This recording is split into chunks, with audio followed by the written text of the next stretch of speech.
नमस्कार दोस्तों, दयाल एजुकेशन में आपका स्वागत है। दोस्तों, आपसे निवेदन है कि जो भी मैं यहाँ पढ़ा रहा हूँ इसके नोट्स आप कॉपी में उतार लें तो काफ़ी अच्छा रहेगा। भविष्य में आपको देखने में आसानी रहेगी।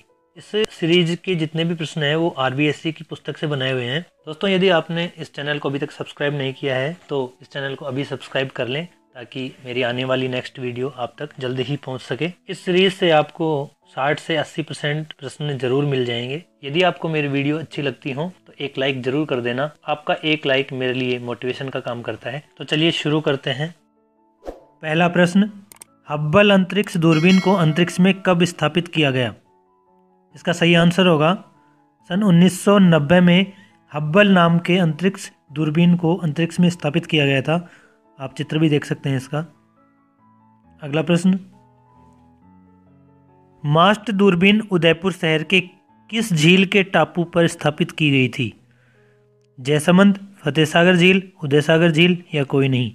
इसका सही आंसर है फतेह सागर झील में मास्ट दूरबीन को रखा गया था, जो कहाँ पर है? उदयपुर में। आप देख सकते हैं इसका चित्र भी। इसके साथ ही एक फैक्ट और हमें याद रखना है, कावालूर वेधशाला तमिलनाडु लोकप्रिय रूप से वेणु बापू वेधशाला के रूप में जानी जाती है। कावालूर नाम की वेधशाला है जो तमिलनाडु में स्थित है। अगला प्रश्न, देश की सबसे बड़ी दूरबीन का नाम क्या है? आर्यभट्ट, विक्रम, मास्ट, बापू? इसका सही आंसर होगा मास्ट। फुल फॉर्म होगी मल्टी एप्लीकेशन सोलर टेलीस्कोप। ये आपको याद रखना है। अगला प्रश्न, आकाशीय पिंडों को देखने में प्रयोग किए जाने वाले दूरबीन का आविष्कार किसने किया था? देखिए, इसका सही आंसर होगा गैलीलियो। गैलीलियो नाम के वैज्ञानिक थे, जिसका चित्र भी आप देख सकते हैं। इन्होंने आकाशीय पिंडों को देखने में प्रयोग किए जाने वाले दूरबीन का आविष्कार किया था।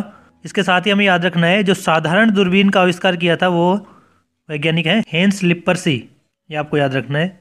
अगला प्रश्न, ऐसा किसका मानना था कि पृथ्वी गुरुत्वाकर्षण के कारण चीज़ों को अपनी ओर खींचती है? आर्यभट्ट, वराहमिहिर, भास्कराचार्य द्वितीय, अरस्तु? देखिए, इसका सही आंसर होगा भास्कराचार्य द्वितीय, जिनका चित्र भी आप देख सकते हैं। ऐसा इनका मानना था कि पृथ्वी गुरुत्वाकर्षण के कारण चीज़ों को अपनी ओर खींचती है। यह आपको याद रखना है। अगला प्रश्न, सिद्धांत शिरोमणि पुस्तक के लेखक हैं। इनके लेखक भी भास्कराचार्य द्वितीय हैं। ये आपको याद रखना है। अधिकांश पूछा जाता है ये प्रश्न। सिद्धांत शिरोमणि इस पुस्तक के लेखक हैं भास्कराचार्य द्वितीय। अगला प्रश्न, पृथ्वी की सही परिधि का आकलन किसने किया था? वराहमिहिर, भास्कराचार्य द्वितीय, इरेटोस्थनीज, अरस्तु? देखिए, इसका सही आंसर है इरेटोस्थनीज, जिनका चित्र आप देख सकते हैं। इनको भूगोल के पिता के नाम से भी जाना जाता है। ये आपको याद रखना है। इंपॉर्टेंट प्रश्न है, कई बार एग्जाम में पूछा जाता है। अगला प्रश्न, आर्यभट्ट ने पृथ्वी की परिधि कितनी बताई, जो कि आधुनिक काल के भूवैज्ञानिकों के द्वारा बताई गई परिधि 24,901 मील के बराबर है? देखिए, आर्यभट्ट ने जो परिधि का एक आकलन दिया था वो थी 24,835 मील के बराबर, जो कि आधुनिक काल के वैज्ञानिकों के द्वारा बताई गई परिधि 24,901 मील के लगभग बराबर है। अगला प्रश्न, किन्होंने चंद्र ग्रहण का कारण चंद्रमा पर पृथ्वी की छाया पड़ना बताया? आर्यभट्ट, वराहमिहिर, भास्कराचार्य द्वितीय या कोई नहीं? देखिए, इसका सही आंसर होगा आर्यभट्ट। आर्यभट्ट ने बताया कि चंद्रमा पर पृथ्वी की छाया पड़ती है, उस वजह से चंद्र ग्रहण होता है। अगला प्रश्न, यह किसकी मान्यता थी कि पृथ्वी गोल है व पृथ्वी स्थिर नहीं है? देखिए, इसका सही आंसर होगा आर्यभट्ट। इनका चित्र भी आप देख सकते हैं। इन्होंने बताया था कि पृथ्वी स्थिर नहीं है और पृथ्वी गोल है। यह आप देख सकते हैं चित्र में भी। अगला प्रश्न, भारत द्वारा अंतरिक्ष में भेजे गए प्रथम उपग्रह का नाम क्या रखा गया था? स्पुतनिक, आर्यभट्ट, विक्रम, भास्कराचार्य? इसका सही आंसर है आर्यभट्ट। आर्यभट्ट उपग्रह को सबसे पहले भारत द्वारा अंतरिक्ष में भेजा गया था। और ये कब भेजा गया था? अप्रैल 1975 में यह अंतरिक्ष में भेजा गया था। अगला प्रश्न, पृथ्वी के गुरुत्वाकर्षण के बाहर निकलने के लिए कितने किलोमीटर प्रति सेकंड की गति की आवश्यकता होती है? इसका सही आंसर होगा 11.2 किलोमीटर प्रति सेकंड की रफ्तार से अगर कोई वस्तु पृथ्वी से ऊपर की ओर आती है तब जाकर पृथ्वी के गुरुत्वाकर्षण से वह बाहर हो सकती है। अगला प्रश्न, भारतीय अंतरिक्ष कार्यक्रम को गति देने का श्रेय किनको जाता है? राधाकृष्णन, विक्रम साराभाई, करमवीर साराभाई या कोई नहीं?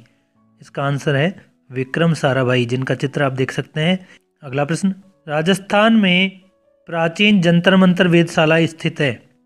कई बार पूछा जाता है प्रश्न, उदयपुर, कोटा, जयपुर या जोधपुर? सही आंसर होगा जयपुर। जयपुर में ये वेधशाला स्थित है जिसको जंतर मंतर वेधशाला के नाम से जाना जाता है। अगला प्रश्न, भारत द्वारा पहला कृत्रिम उपग्रह प्रक्षेपित किया गया था। देखिए मित्रों, 1960, 1975, 1947 या 1985? इसका सही उत्तर होगा 1975 में पहला कृत्रिम उपग्रह प्रक्षेपित किया गया था, जिसका नाम भी अभी आया था आर्यभट्ट। अगला प्रश्न, सवाई जयसिंह ने जयपुर में वेधशाला कब बनवाई थी? 1724, 1734, 1742 या 1743? इसका सही आंसर होगा 1734 ईस्वी में सवाई जयसिंह ने जयपुर में वेधशाला बनवाई थी, जिसका नाम जंतर मंतर था। और इसके साथ में आपको ये फैक्टर याद रखने हैं कि सवाई जयसिंह ने 4 वेधशालाएं बनवाई थी, जिसमें सर्वप्रथम 1724 ईस्वी में दिल्ली में वेधशाला बनवाई थी। अगला प्रश्न, सवाई जयसिंह ने किन यंत्रों का आविष्कार किया था? सम्राट यंत्र, जयप्रकाश यंत्र, राम यंत्र या सभी? इसका सही आंसर होगा सभी। इसमें हम देख सकते हैं कि नंबर 1 पर सम्राट यंत्र दे रखा है, नंबर 2 पर जयप्रकाश यंत्र और राम यंत्र नंबर 3 पर। इन तीनों यंत्रों का आविष्कार सवाई जयसिंह ने किया था। अगला प्रश्न, विश्व का पहला उपग्रह 1957 में स्पुतनिक प्रथम अंतरिक्ष में किस देश द्वारा भेजा गया था? अच्छा क्वेश्चन है। यह भेजा गया था रूस के द्वारा, यह आपको याद रखना है, सन 1957 में। अगला प्रश्न, अंतरिक्ष में भेजे गए प्रथम जीवित प्राणी का नाम क्या था? लाइका, यूरी गागरिन, नील आर्मस्ट्रांग या राकेश शर्मा? इसका सही आंसर होगा लाइका, जो कि एक कुतिया थी जिसका नाम लाइका रखा गया था। नवंबर 1957 में इसको अंतरिक्ष में भेजा गया था। इसके साथ ही आपको ये फैक्ट भी याद रखने हैं, अंतरिक्ष पर जाने वाला प्रथम व्यक्ति कौन था?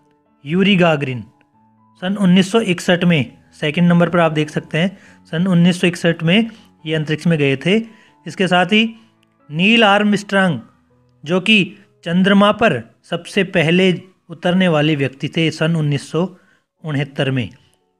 नंबर 4 पर राकेश शर्मा, सन 1984 में। ये भारत के प्रथम अंतरिक्ष पर जाने वाले व्यक्ति थे, राकेश शर्मा। ये आपको फैक्ट याद रखना होगा। अगला प्रश्न, मंगलयान अंतरिक्ष में कब प्रक्षेपित किया गया था? 2012, 2013, 2014, 2015? इसका सही आंसर है नवंबर 2013 में। देख सकते हैं आप, ये मंगल ग्रह है।